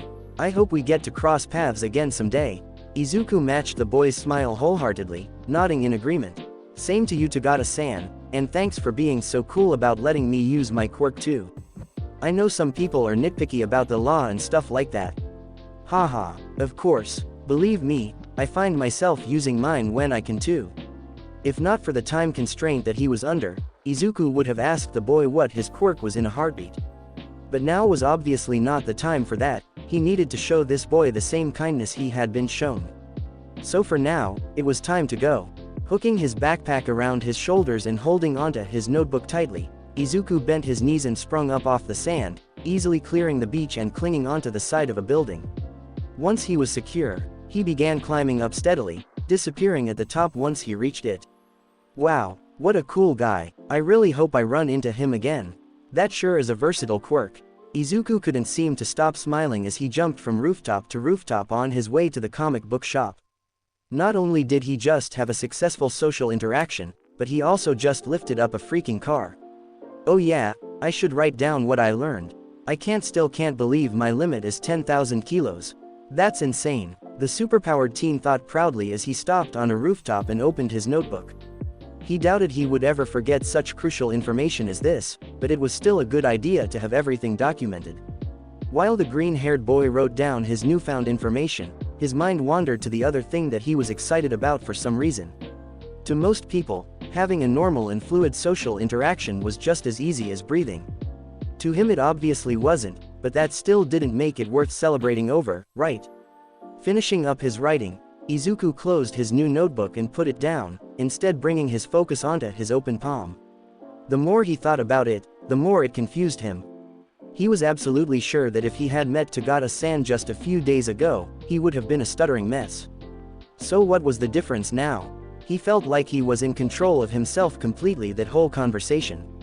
Sure, he was caught off guard when the guy showed up out of nowhere, but he recovered almost immediately. Did my powers somehow give me more confidence? Izuku thought as he squeezed his hand into a fist. Sure, he had joked about it the other day when he was just thinking about defending himself from Kachan, but that was just in theory, he would never actually fight back right. He had even said it himself, one good day doesn't cancel out a million bad ones. Or does it, especially if that one good day is really good? Oh well, there was no point in wasting time thinking about it. It wasn't like he would all of a sudden turn into a social extrovert overnight. Not that he wanted to in the first place. Being too timid may have had its downsides, but it was still who he was, and he liked that. He could afford to grow out of it a little of course, but he didn't want to go too overboard and lose himself at the same time. I guess it's just human nature to gain a little confidence when you get stronger. The teen shrugged off as he collected his notebook and leapt off the building once again. Throughout all of these self-esteem related thoughts, there was one thing Izuku was 100% sure of. If he was a sputtering mess after talking to a girl for the first time, even with superpowers, he did not want to think about what it would have been like without them. Electrical, civil, structural, mechanical. There it is, the teen thought ecstatically, grabbing the textbook from the shelf and looking it over. Here it is, a college-level mechanical engineering textbook. That should be everything. Satisfied with what was in his hands, Izuku placed the book on top of his already existing stack and went to pay. Waiting his turn in line, the boy couldn't help but bubble over at all the things he was gonna learn over the next year. He had no doubt that strengthening these subjects would really balance him out as a student. He was already well above average, but he wanted to be better, for multiple reasons. Wow, I'm actually excited to learn about math and science for once. Izuku thought playfully, knowing full well that his new hero-related interest in the subjects would only push him to master them that much more. Next in line please. Stepping up, and placing his stack consisting of math, physics, chemistry and mechanical engineering onto the counter, the green-haired teen pulled out his newly filled wallet and grinned widely at its contents. As it turned out, that specific Silver Age All Might figurine had become quite rare in the last few years. So rare in fact, that its value had nearly doubled, giving Izuku the crazy payout of 85,000 yen. And after hearing a number like that, it was pretty easy to let go of his small remaining attachment to it. Sir. The lady behind the counter spoke up, getting the teen's attention. Are you sure you want these specific textbooks? You look pretty young, and these are meant for college students that are studying just one of them for a focused degree. Are you sure you want all four? Never wavering for a second, Izuku only smiled and nodded his head. Yes ma'am, I'm sure, thank you for your concern though. I know it won't be easy, but I know I can learn all this stuff. 10 months, that's how long I have. I'm way behind on both my brain and my powers, but I'm devoted now, and I believe in myself. So watch out UA, Spiderman is coming for you. Izuku moaned groggily, doing his best to wipe the fatigue from his eyes as he worked in one of the textbooks. It had been a solid first week so far from when he first purchased said textbooks. He had been working in each one of them diligently, solving every problem that each textbook presented him with, or at least trying to. Sometimes when a problem was too advanced, he would consult the internet on how to work it out. Which he felt was like every other problem in the physics and chemistry textbook. Seriously, who thought it was a good idea to add letters to math? Either way, he was still just as committed as when he first started, so he would persevere. Even if that meant losing a few hours of sleep every day. At least Tanto-sensei agreed to give me some more physics and chemistry lessons after school every day. Maybe I can even ask him about all the stuff that confuses me in the textbook too. Izuku shut his eyes again and yawned, satisfied with that thought. He would definitely be asking a lot of questions until he got the hang of things as far as science went. He was already lucky enough that he even accepted his request in the first place. His math teacher had denied him before he could even finish his pitch. He would be lying if he said he didn't see that one coming though. Math class was typically where he got picked on the most, be it by Kachan or anyone else. He had a feeling that his math teacher had it out for him. Oh well, at least I'm getting help in both of my sciences, that's where I struggle the most anyway. But just like any hero, Izuku couldn't grow complacent by just working on his mind, which is why he had begun going back to Dagoba Beach in the afternoons for his own version of training.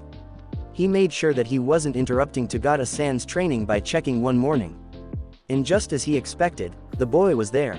It seemed that his training consisted of cleaning all of the heavy junk off of the beach, as well as having his unusually skinny-looking personal trainer chew him out when he was getting tired. Izuku's training, however, was a fair bit different, as well as more relaxed, seeing as how he was all by himself. Which was honestly starting to seem more and more like a good thing. Sure, things got lonely sometimes, but he was never a social person anyway, so he was used to it. His hero training, as he liked to call it, was both milking as much information as he could out of his comic books, and doing his best to replicate it. Some days he would work on agility and acrobatics while moving, which was interesting to say the least. He was no gymnast of course, but he was very much baffled when he found out how easy it was to do a flip once you got over the fear. On other days, he would attempt to teach himself how to fight. Which, he wouldn't lie, was kinda hard by himself. He was sure that to a more trained eye, his punches and kicks looked sloppy at best, but the way he saw things, he could make up for bad form with raw power behind his blows. Which brought him to yet another setback, his own strength. After wildly throwing punches and managing to accidentally destroy a metal washing machine with a single punch, Izuku quickly figured out that he was gonna have to hold back to avoid accidentally killing someone. Maybe it wouldn't end up mattering much when he went up against a villain, but he certainly didn't want to accidentally mess up another student when he got into UA. The boy found himself smiling at the way his brain was working now. He really did it, he truly believed in himself now. His first thought about something happening at UA was when he got in, not if. Patience and commitment, there wasn't anything a man couldn't do if he had both of those. He was ready, nothing was gonna stop him.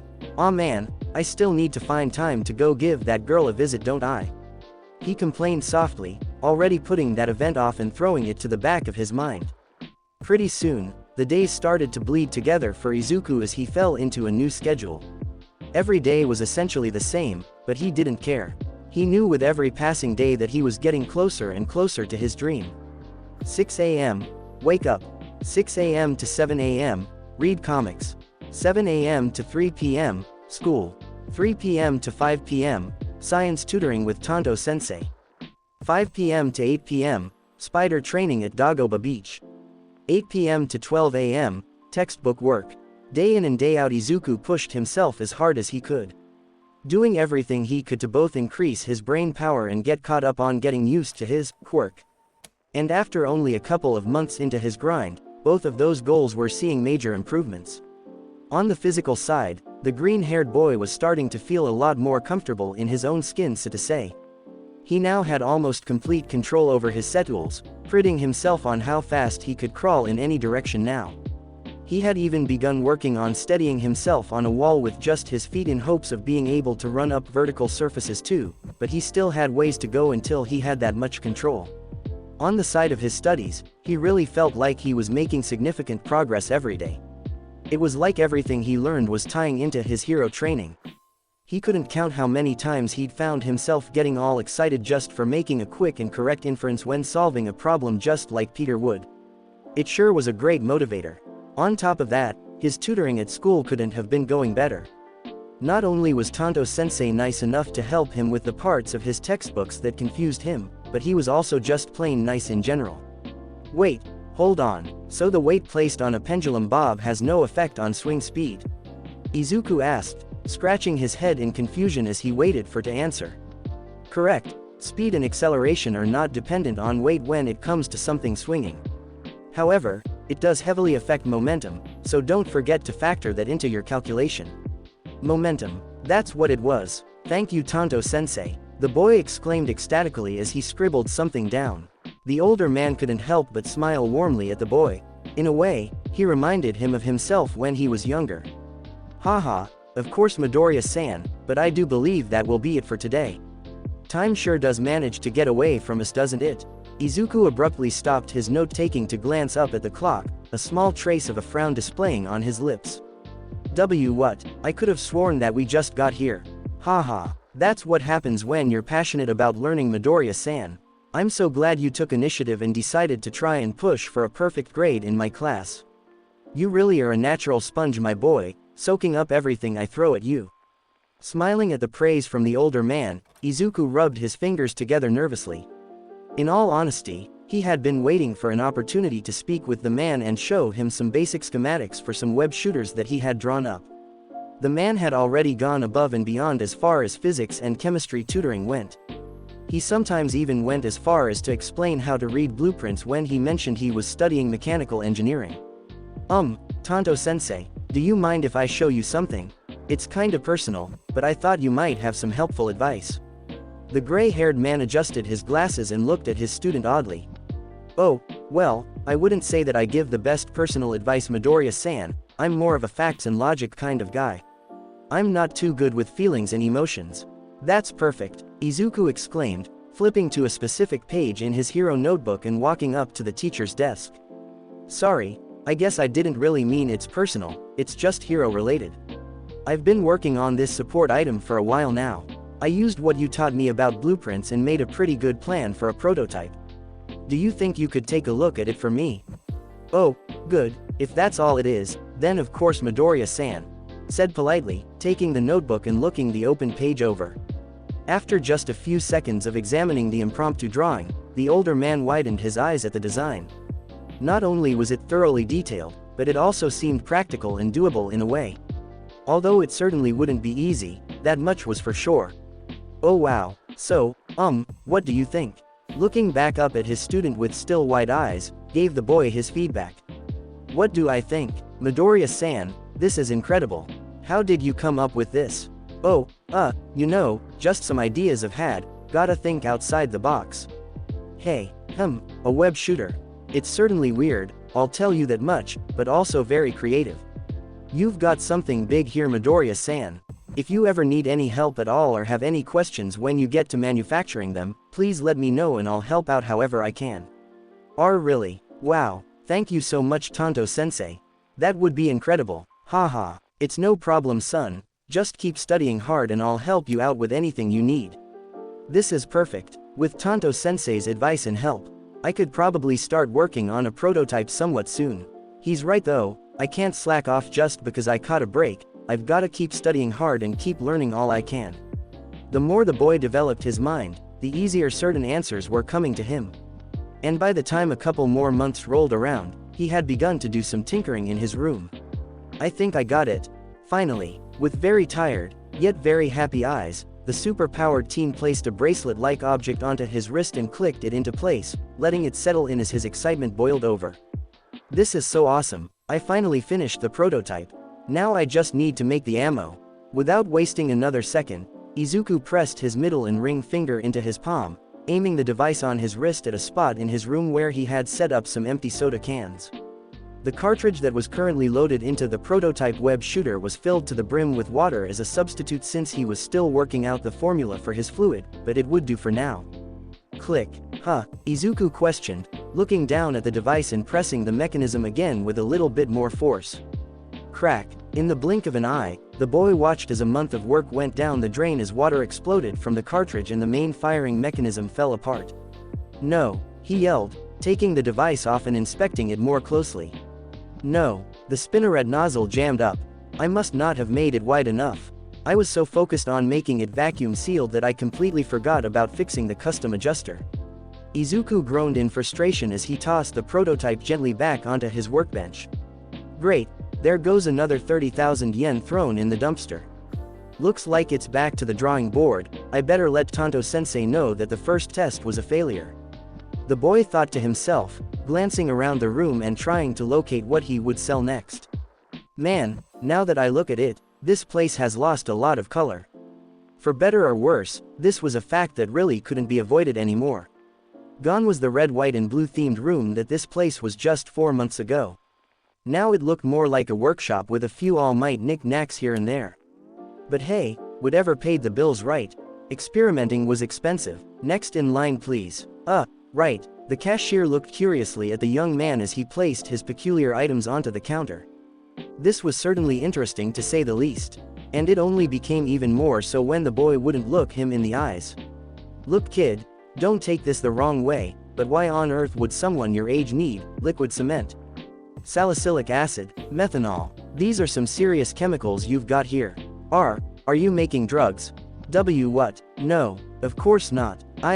It's for hero stuff man. Come on. Another couple of months had passed, and Izuku was still stuck on figuring out the mechanics of making a working web shooter prototype. So he figured he would move on to making the web fluid so he could get the easier part out of the way and tackle the harder part later. But so far, things were not going so well. You've gotta believe me sir. I'm trying to manufacture my own support item, and this is the stuff I need. And, wait a second, this is a chemistry emporium, pretty much everything in here can be made into drugs. The man behind the counter looked instantly surprised at the teen's rather bold response. And after seeing that he wasn't backing down or apologizing, he began scratching the back of his head in embarrassment. Good point there kid, I'm sorry, that was out of line. That'll be 25,000 yen. What, 25,000? I'm already down to my last 50. And I sold my last All Might poster yesterday. Crap, Izuku thought bitterly to himself, not even noticing that he just stood his ground and got his way purely from his confidence and wit. Instead all the boy could think about as he reluctantly forked over the money was that you better cover all support item related fees. Okay, you can do this, deep breath. 2 more months had gone by for the boy since then, leaving only 2 more until the UA entrance exam. And the super-powered teen's journey had now brought him to one of the tallest buildings he could find in his area. Which granted, was only like 8 stories tall, but still, it was definitely enough for a fatal fall. One I would definitely not like to experience, so please work. Izuku looked down at his wrists. They were locked and loaded with his brand new and shiny web shooters, along with web cartridges filled to the brim with 100 meters of web fluid each. They were a bit bigger than the ones from his comics, taking up a lot more space on his wrists than he would have preferred, but they did the job all the same. They almost looked more like gauntlets than support attachments. Getting to the point though, his new web shooters were why he was here standing on the edge of a building and looking out towards the sunrise.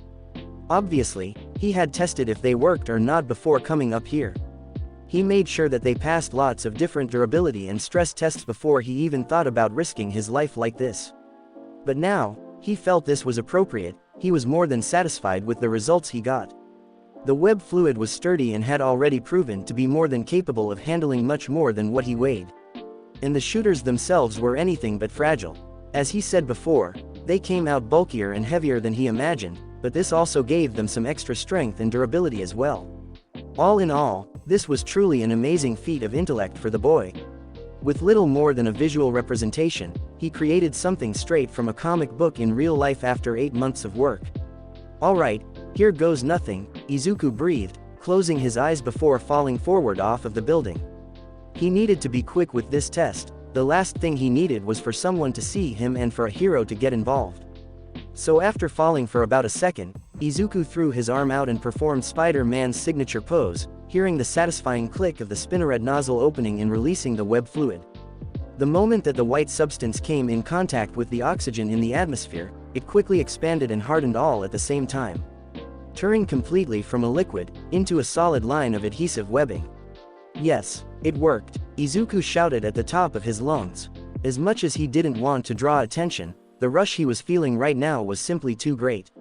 He had never felt something so exciting and relaxing at the same time before. But something about the way the wind hit his face just brought utter joy to the boy's soul.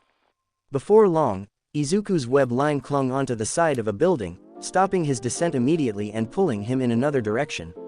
Had he been a regular and non-super-powered person, his arm might have ripped itself completely out of its socket from the force of the web line. But he wasn't a regular person by any means. Woohoo, I'm Spider-Man, I'm really Spider-Man, he screamed proudly, getting the attention of a few passers-by as he swung close to the ground. Lifting up his other arm and shooting another web line, Izuku couldn't stop smiling if he tried. Before long, he began wandering around aimlessly, and it was then that he heard a shrill scream come from behind him. Listen lady, it's too early for all this loud screaming crap. Just hand over the bag and no one gets hurt, alright? Come on, hurry up, a mugging, in the middle of the street. In broad daylight, this guy wasn't very bright was he? This was a scenario straight out of a comic book. And I get to be the hero. Without even thinking about it, Izuku felt his body shoot down into a nosedive heading straight for the street. This was a perfect opportunity to test just how sticky the adhesive in his webbing was.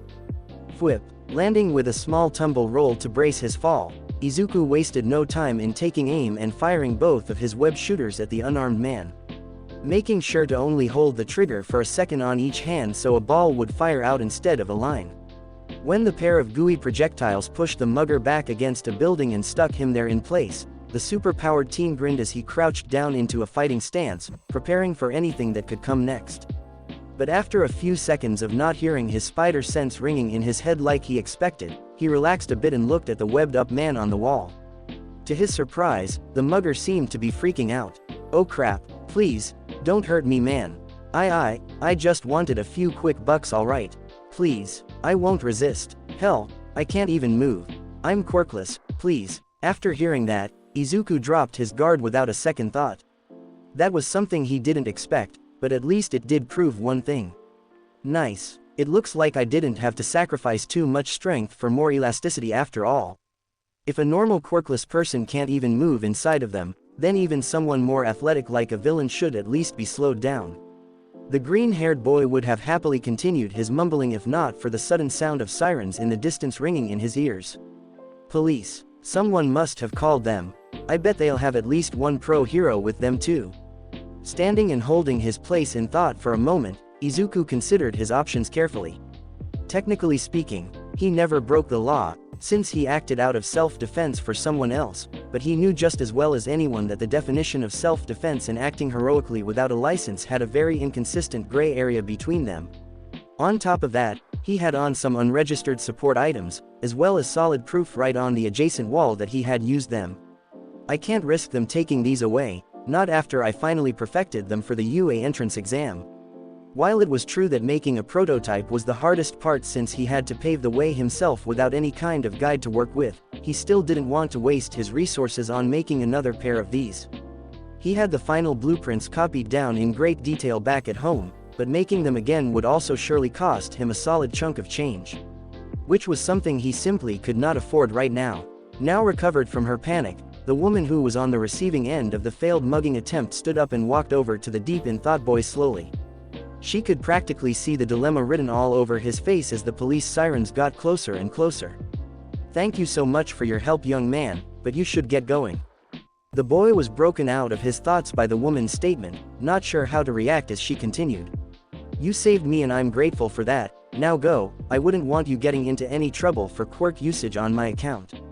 Everyone knows the laws are already strict enough. Izuku was baffled as he looked at the older woman. Should he do it? Should he take his chance and run?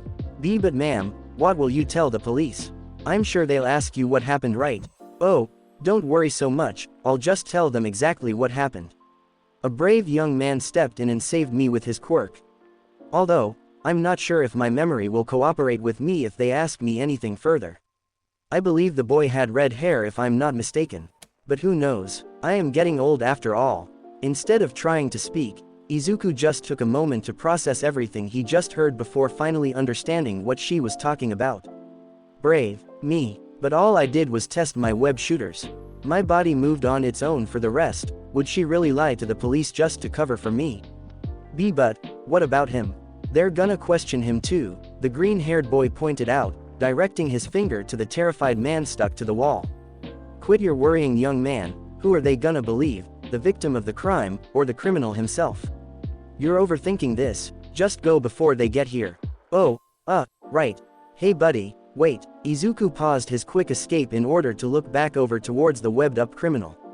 This stuff, it feels weird, it's like it's sticking to my skin more and more. How do I get out of this? Oh, yeah, I designed it like that so it would get tighter the more you struggled, it's just the elasticity and the adhesion having good chemical compatibility.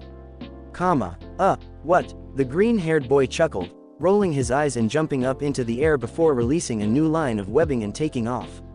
Don't worry, it dissolves by itself in an hour. Izuku walked up to the incredible building shakily, his nerves getting the better of him, forcing him to just stand there and watch. Wow, it's so much cooler in person. It was exactly 1 week to the day before the entrance exams began, and Izuku was here for a very critical step in his plan. One that was almost crucial for success. He was here to register his web shooters for the entrance exam. It was standard procedure, but it still made him nervous as heck. Especially when he found out that he would be getting told in person whether or not the school accepted his use of support items. He understood that most heroes only used support items out in the field, which was why they were barred from things like the entrance exam, the sports festival, and even regular classes. But he really hoped that they allowed him to use his web shooters with the registry permit he applied for. It was really the only way to use them officially outside of the field. The school had to decide ahead of time if the support item in question was crucial enough to go without or not. Walking straight into the main office on the first floor, Izuku timidly looked around for anyone that could help him. Hello, is anyone here? I'm here, dear, how can I help you? Izuku's widened as the new voice appeared around the corner. And if it weren't for the fact that he wasn't trying to stop an immense amount of blood from running to his cheeks, he would totally be geeking out right now. Midnight, oh wow, it's really you. Sorry, let me start over, The R-rated hero giggled lightly at the boy's obvious nervousness. She was used to this kind of reaction from pretty much anyone she met for the first time, so it was no big deal to her. Relax honey, it's fine, now what brings you to UA? Here to sign up for the entrance exam. If you are, I'm afraid you're too late, we closed off registration yesterday. And no, that's not why I'm here ma'am. I've actually already registered. What I haven't registered is my support item. I sent out an application last week and they told me to come in for the final verdict. You must be Midoriya then. We've been wondering when you'd show up. Follow me, sweetie. Right. Together, they walked behind the front desk and deeper into the room, going into a more private office that Izuku assumed belonged to Midnight. Before long, the skimpy-dressed hero began looking through some folders trying to find his name. Izuku took advantage of this silence to indulge his curiosity about something. So, how did you know who I was right off the bat? Are there that few people that registered support items? Licking her lips when she found his name, Midnight opened the boy's file and answered casually. You and one other boy were the only requests we got. His was a no-brainer, we approved his immediately since he couldn't control his quirk without it. But you on the other hand, web shooters. Why do you need those? I just feel more comfortable using my quirk with them, and they complement it really well. Izuku Midoriya, quirk, spider. I suppose it does make sense. Does everything a spider can. But it says here your quirk is listed as a mutant type. That can't be right, you look just like a normal human to me. Izuku did his best to hide the smile that tried to escape him at the woman's words. His idea on how to hide the fact that his quirk wasn't actually a quirk was one of his best ones yet. Oh yeah, about that, I guess I just got lucky with the rest of my body, but look, he said as he opened his palm and motioned gently for the woman to come closer. If you look really closely at my fingertips, you'll see I have sets of scapulae just like spiders have on their legs. They're what let me cling to anything too, like a spider. This seemed to be enough to convince the heroine, because as soon as he wrapped up his small demonstration, she nodded and brought her blue orbs back to his file. I see, still, you're perfectly capable of using your quirk without these web shooters of yours. And I don't want you to have an unfair advantage over other students just because you went and bought some fancy gadget from a support company. I'm sorry but, wait no, you've got it all wrong ma'am. I made these myself. Wait, what, are you serious? She asked in a mildly impressed tone. Show me, prove it. All of the sudden, Izuku was really glad he decided to bring his two prized contraptions, along with his notebook where he drew the specs of the prototype in great detail. After showing the black-haired beauty everything he could about the pair of web shooters, and even demonstrating how they worked, Izuku held his breath as Midnight scribbled something down in his file before looking back down at him at last. Alright, given that you constructed these items yourself, along with the fact that they match the theme of the hero you're going for, I will allow you to register these items into our system. Please sign here. Wait, seriously, that's amazing. Thank you so much Midnight. Yeah kid, whatever, just sign the paper so I can debrief you. Huh, debrief me? Yes, it's about using support items outside of designated areas, same as quirks. I'm required to give you this information now, so listen up. You are only allowed to have your support items out during the practical portion of the entrance exam. If you happen to pass the entrance exam and get into UA, the same rules apply. Keep it out of sight and out of use unless class allows quirk usage. That's your green light, you got that? Izuku didn't hesitate to sign the sheet of paper and hand it back to her, listening carefully to what she was saying. Okay, that makes perfect sense. Good, now take this, it's your proof of registration, she said, handing the boy a small slip of paper. Show that to any teacher that questions your support item. If you lose it, come to the office and we can get you another one. And if you manage to get into UA, come back here so we can stamp it again. Any questions? No, I think I'm good. Thank you Midnight. Alright, thanks for coming in today Midoriya-san. You've impressed me with your creativity, I wish you good luck in next week's test. She said with a wink as she walked out of the office. That was the last thing Izuku was paying attention to though, he was way too excited right now about being able to use all of his powers and tricks to do the very best he could. One more week, just one more week. That's all for now, but hey guys don't forget to like, subscribe, and hit that notification bell, for further updates on awesome content. See y'all next time.